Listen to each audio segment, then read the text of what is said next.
بسم اللہ الرحمن الرحیم۔ شروع کرتا ہوں اللہ کے پاک نام سے جو بہت بڑا مہربان نہایت رحم والا ہے۔ دوستو، بہنوں، بھائیوں، بزرگوں، السلام علیکم۔ تاریخ اسلام میں 157 نمبر قسط میں ہم آپ کو خوش آمدید کہتے ہیں، اور اس میں ہم بیان کریں گے ولید بن عبد الملک کی وفات۔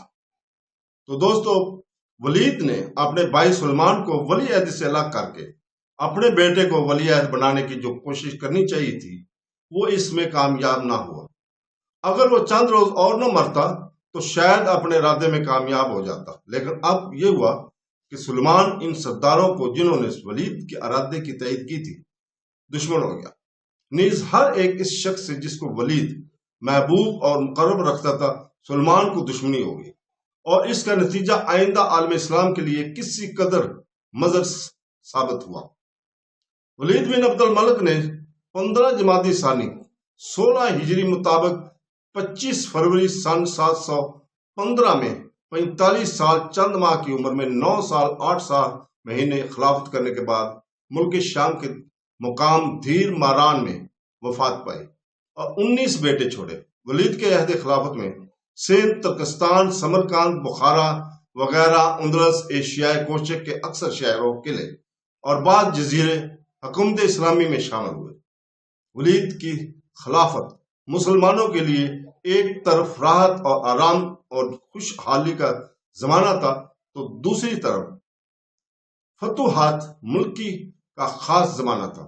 حضرت عمر فاروق کے بعد اس قدر عظیم و شان اہم فتوحات ملکی اور کسی خلیفے کے زمانے میں اب تک مسلمانوں کو حاصل نہ ہوئی تھی۔ جب ولید کا انتقال ہوا ہے تو ان کا بھائی سلمان بن عبد الملک مقام میں رملہ میں تھا۔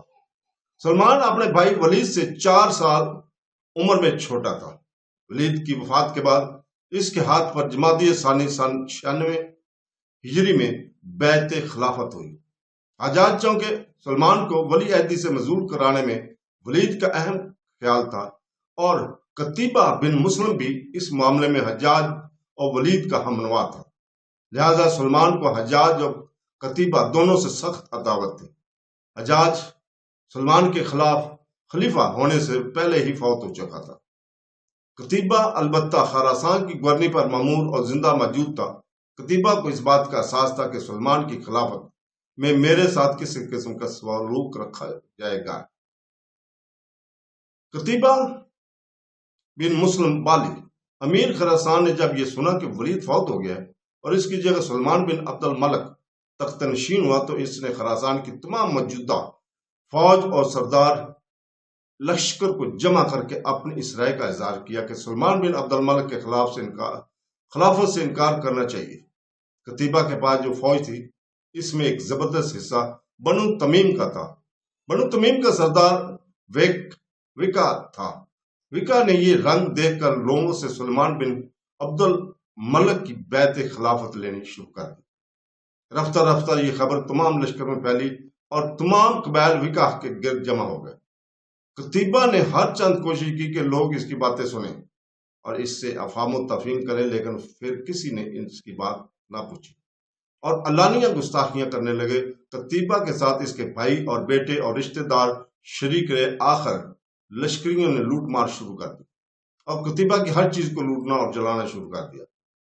قتیبیہ کے رشتہ داروں نے قتیبیہ کے خیمہ کی حفاظت کرنی چاہیے، لیکن وہ سب مارے گئے اور آخر کار قتیبیہ بھی اور اپنے بیٹے 11 زخم کھا کر بے ہوش ہو کر زمین پر گرا اور لوگوں نے فوراً اس کا سر کاٹ لیا۔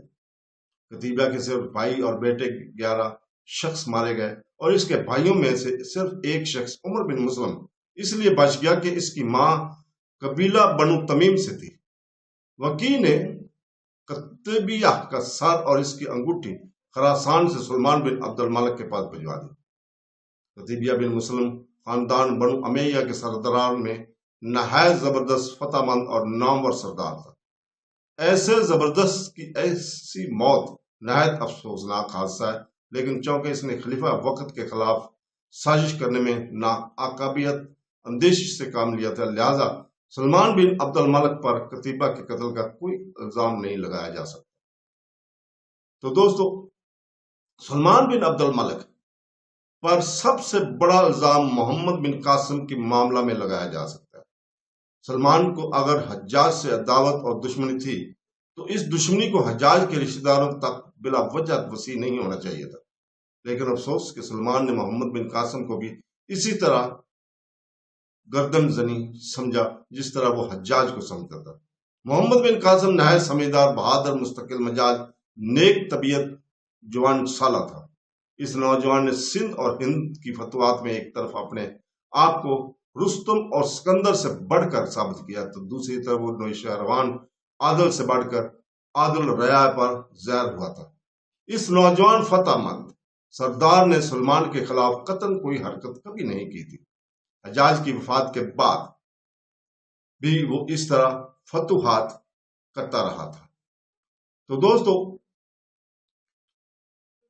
جیسا کہ حجاج کی زندگی میں تھا، اس کے پاس جس قدر فوج تھی وہ سب کی سب جان و مال اور اس پر فدا اور اس کے ہر ایک حکم کی تعمیل کی بصر و چشم موجود تھی، اور یہ بھی سب سے بڑی دلیل اس بات کی تھی کہ محمد بن قاسم نہایت اعلیٰ درجے کی قابلیت سے سلاری رکھتا تھا۔ ایسے نوجوان کی جس کی ابتدا ایسی عظیم و شان تھی، اگرچہ تربیت کی جاتی اور اس سے کام لیا جاتا تو وہ سلمان بن عبد الملک کے لیے تمام بر اعظم ایشیا، کوچین اور جاپان تک فتح کر دیتا، لیکن سلمان نے جذبہ عداوت سے مغلوب ہو کر یزید بن ابی قتیبہ کو سندھ کا ولی بنا کر بھیجا اور حکم دیا کہ محمد بن قاسم کو گرفتار کر کے بھیجو۔ سلمان کا یہ حکم تھا کہ تمام کام گزار اور فتح مند سپہ سالاروں کو بد دل بنا دینے کا ایک زبردست اعلان تھا۔ کسی خلیفہ یا سلطان کے لیے اس سے بڑھ کر کوئی قابل شرم بات نہیں ہو سکتی کہ وہ اپنے سرداروں کے عظیم الشان اور قابل تعریف کاموں کا صلہ بجائے تحسین و آفرین اور عزت افزائی کے قید و گرفتاری سے دے۔ یزید بن ابی کاشا سندھ میں آ کر زور قوت کے ذریعے محمد بن قاسم کو ہرگز مغلوب نہیں کر سکتا تھا۔ محمد بن قاسم کے ہمراہیوں کو جب خلیفہ کی اس نامعقول حکم کا حال معلوم ہوا تو انہوں نے محمد بن قاسم سے کہا کہ تم اس حکم کی تعمیل ہرگز نہ کرو، ہم تم کو اپنا امیر جانتے اور تمہارے ہاتھ پر اطاعت کی بیعت کیے ہوئے ہیں۔ خلیفہ سلمان کا ہاتھ ہرگز آپ تک نہیں پہنچ سکتا۔